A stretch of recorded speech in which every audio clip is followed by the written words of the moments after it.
of the because of the problems I've been having with YouTube, I'm going to chop these up into very small sections. So the first one here, this is determine the income under both full costing or what's called absorption costing, and the alternative is variable costing or contribution margin costing. So under full costing in 20x1, we're going to have our sales, and our sales is going to be $60 per unit times 1,900 units.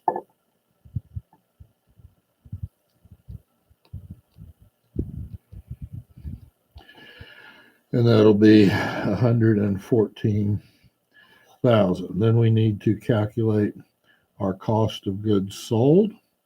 Our variable factory overhead is $20 per unit, and then we have the 25,000 divided by the 2,000 units that were produced here, both here and here.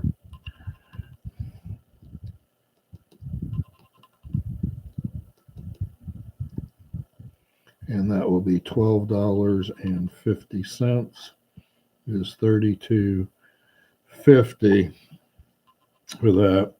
So that we've got our variable and our fixed factory overhead. Variable marketing is a selling and administrative cost, and variable fixed and selling is a selling and administrative cost. So this will be our cost of goods sold, which will be the $32.50 times the 1,900.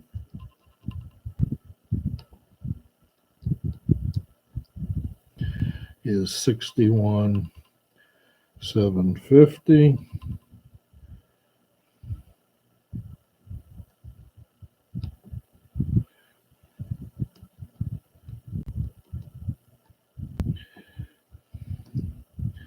That gives us our gross profit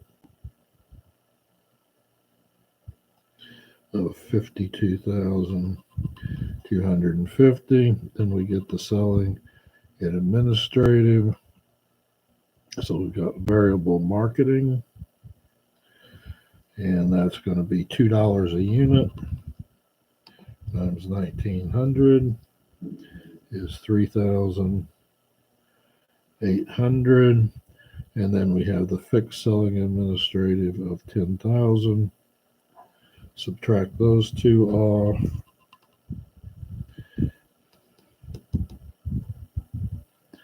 And we get 38,450 is our operating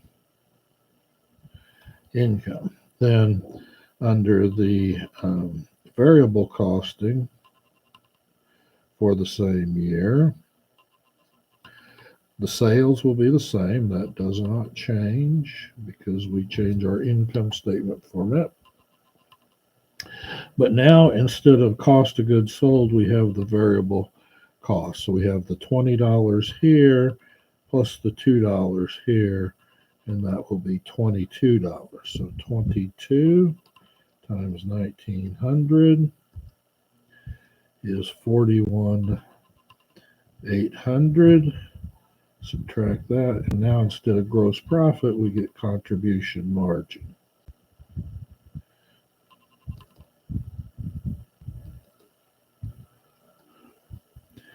That gives us 72,200. Now we take the fixed costs. So manufacturing overhead is 25,000, and selling and administrative is 10,000. And so when we subtract that, we get 37,200. Now, one of the points you should remember is anytime inventory goes up, and it did here, we produced 2,000, but we only sold 1,900, so inventory increased by 100 units. Anytime inventory goes up and the other prices have not changed, then full costing will give you greater income than variable costing. And then the reverse is true. When inventory goes down, variable costing will give you greater income than full costing. So for 20x2,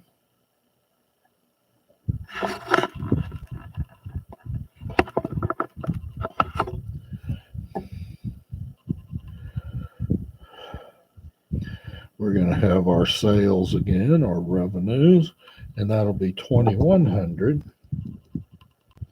times 60 is 126,000, and that is going to be the same for both. Revenues do not change.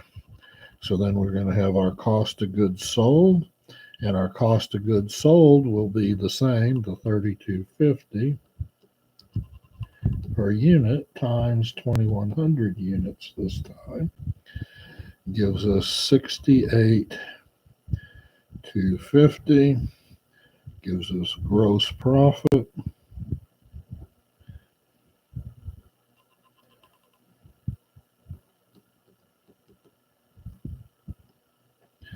of 57,750, a little bit higher, which makes sense because we sold 200 more units. So then we get our selling and administrative costs, the variable marketing. That will be $2 times 2100 is 4,200, and our fixed selling administrative is 10,000. That stays the same.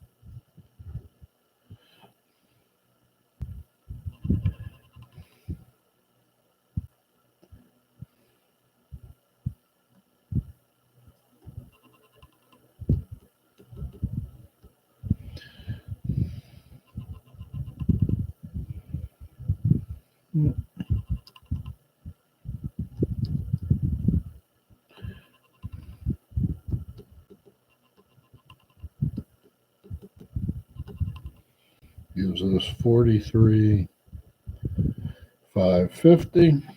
Come over here, we do the same thing. It's $22 for our variable cost times 2100 units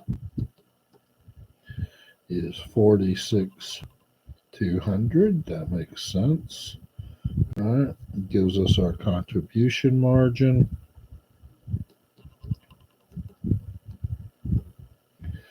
of 79,800.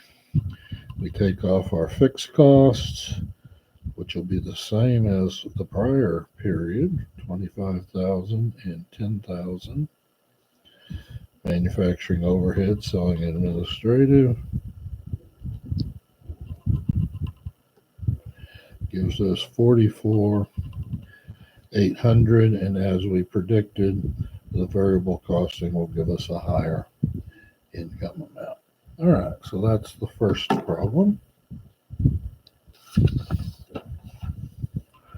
Problem number 2 is similar, a couple of small little differences. Pfister Incorporated planned and manufactured 500,000 units of its single product in its first year of operation. So its first year of operations tells us there was no beginning income. Variable manufacturing costs were $40 per unit produced. Planned fixed manufacturing costs were $1,200,000. Marketing and administrative costs were $500,000. Pfister sold 450,000 units of products in the same year at $50 per unit. So we want to do full costing. So we've got our sales, $50 per unit times 450,000.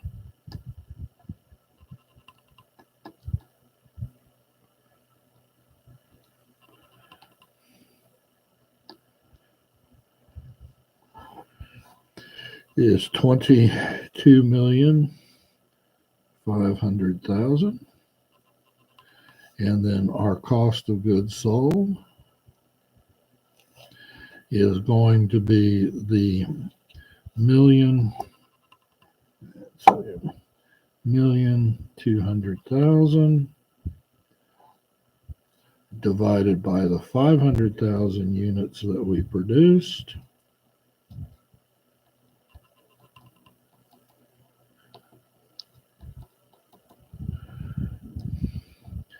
is $2.40 per unit. Variable manufacturing costs are $40 per unit. So we add those together, we get $42.40. $42.40 times 450,000 units sold is 19,080,000. This will give us our gross profit.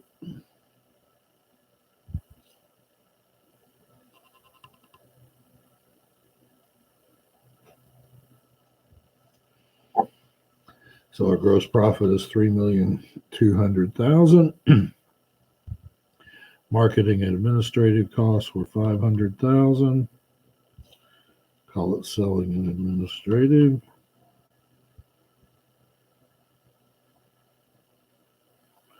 So 2,900,000 is our operating income under full costing.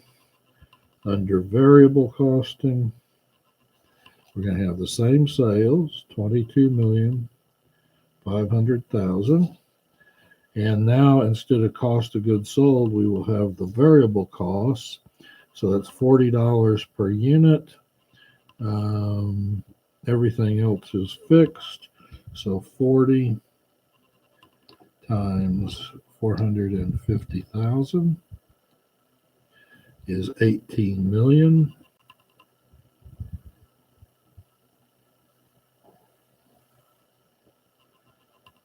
And this gives us our contribution margin,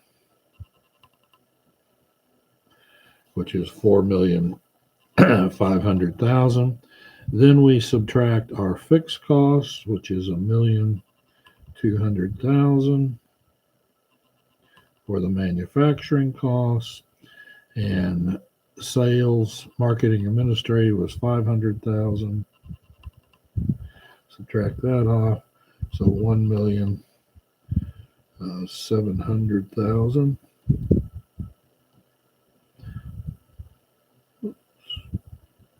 4,500,000 minus 1,700,000 is 2,800,000. Now the third one says to explain the difference between the operating incomes in 1 and 2. So our difference between these two is $120,000, and that can be reconciled by taking the 50,000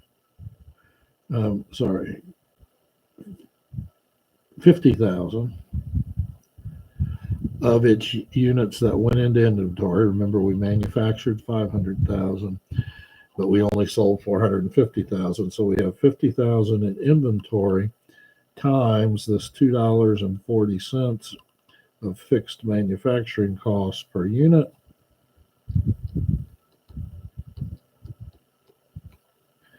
Gives us 120,000. So that's part C, or part 3. All right, I'm going to stop it there and start a new video and make sure this works.